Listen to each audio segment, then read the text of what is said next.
নমস্কাৰ বাইদেউসকল, আপোনালোকে নিশ্চয় জানিব পাৰিছে যে দুদিন পূৰ্বে ৰাজ্যৰ মুখ্যমন্ত্ৰী ডক্টৰ হিমন্ত বিশ্ব শৰ্মা ডাঙৰীয়াই ঘোষণা কৰি কৈছে যে আগন্তুক বাজেটত ৰাজ্যৰ অংগনবাড়ী কৰ্মী সহায়িকা, ৰন্ধন কৰ্মী আৰু আশা কৰ্মীসকলৰ দৰমহা বৃদ্ধি কৰা হ'ব।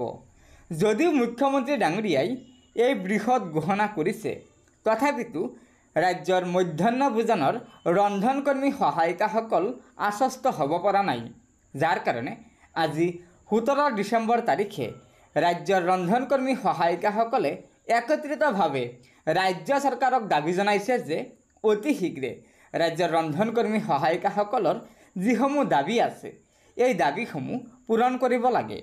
গতিকে বাইদেউসকল, বলক এটা ভিডিঅ' ক্লিপৰ জৰিয়তে আমাৰ আজিৰ এই গুৰুত্বপূৰ্ণ খবৰটো জানি লওঁ।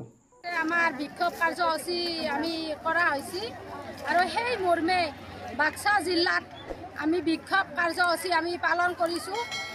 আমাক যে 10 তাৰিখে মুখ্যমন্ত্ৰীয়ে আমাক টিভিত বা পেপাৰত আমি পোৱা মতে তেখেতে ক'লে যে ৰন্ধন কৰ্মচাৰীক এইবাৰ বাজেটত আমাৰ মাননীটো উত্থাপন কৰিব। এই কথাষাৰত তেখেতৰ প্ৰতিশ্ৰুতি ৰক্ষা কৰক আৰু 10,000 টকাকৈ মাননি দিয়াৰ ব্যৱস্থা কৰক আৰু তেখেতৰ প্ৰতিশ্ৰুতিত আমি আদৰণি জনাইছোঁ।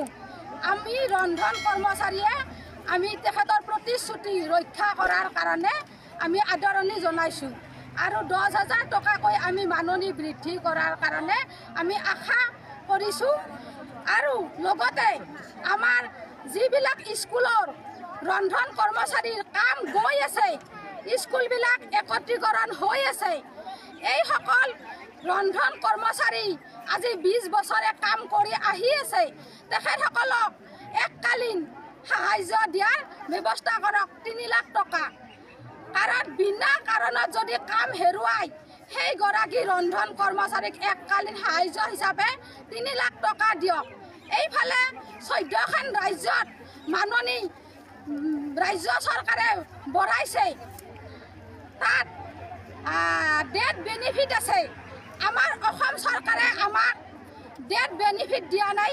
যদি ৰন্ধন কৰ্মচাৰীয়ে মৃত্যুবৰণ কৰে আমাক 1 লাখ টকা আমি দাবী কৰিছোঁ আৰু যদি আঘাতপ্ৰাপ্ত হয় আমাক 50,000 টকা আমি চিকিৎসা ভাত্তা বিচাৰিছোঁ।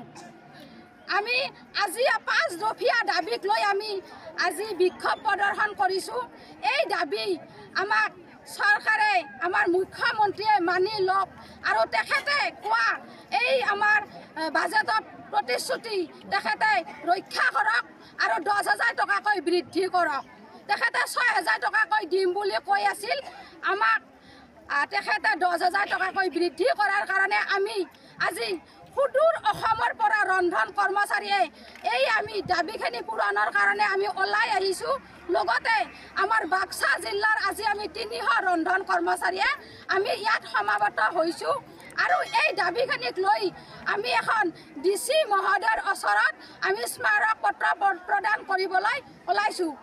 আজিৰ এইখিনি আমাৰ বিক্ষোভৰ মূল উদ্দেশ্য।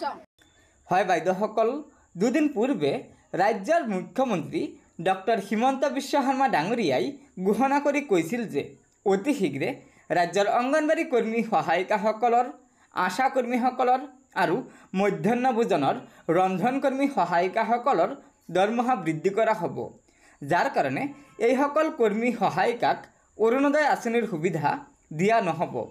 যদিও মুখ্যমন্ত্ৰী ডাঙৰীয়াই এই ঘোষণা কৰিছে, তথাপিতো মধ্যাহ্ন ভোজনৰ ৰান্ধনী সহায়িকাসকলে মুখ্যমন্ত্ৰীৰ ঘোষণাৰ ওপৰত আশ্বস্ত হ'ব পৰা নাই, যাৰ কাৰণে আজি 17 ডিচেম্বৰ তাৰিখে ৰাজ্যৰ ৰন্ধন কৰ্মী সহায়িকাসকল একত্ৰিত হৈ ৰাজ্য চৰকাৰক দাবী জনাইছে যে ৰাজ্য চৰকাৰে অতি শীঘ্ৰে ৰাজ্যৰ ৰন্ধন কৰ্মী সহায়িকাসকলৰ দৰমহা বৃদ্ধিকে ধৰি অন্যান্য সুবিধাসমূহ পূৰণ কৰিব লাগে।